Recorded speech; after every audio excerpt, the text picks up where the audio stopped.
વચ્ચે દાહોદ જિલ્લામાં લાંચિયા કર્મીઓનો રાફડો ફાટ્યો।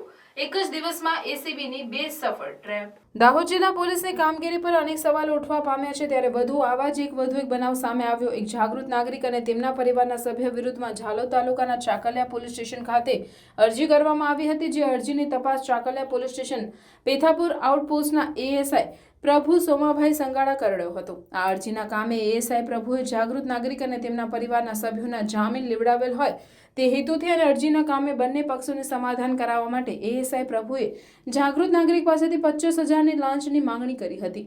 દાહોદ તાલુકામાં આવેલ દાહોદ રૂરલ પોલીસ મથકના એએસઆઈ તથા પોલીસ મથકના વોટરમેન દ્વારા એક વ્યક્તિના જામીન કરાવવા અંગે એક જાગૃત નાગરિક પાસેથી 10,000ની લાંચની માંગણી કરતા લાંચની રકમ જાગૃત નાગરિક આપવા માંગતા ન હોવાને કારણે તેણે દાહોદ એસીબી પોલીસનો સંપર્ક સાધ્યો હતો અને એસીબી પોલીસે દાહોદ તાલુકા પોલીસ મથકમાં છટકું ગોઠવી પોલીસ મથકના વોટરમેનને રૂપિયા 10,000ની લાંચની રકમ સાથે રંગી હાથે ઝડપી પાડ્યા છે।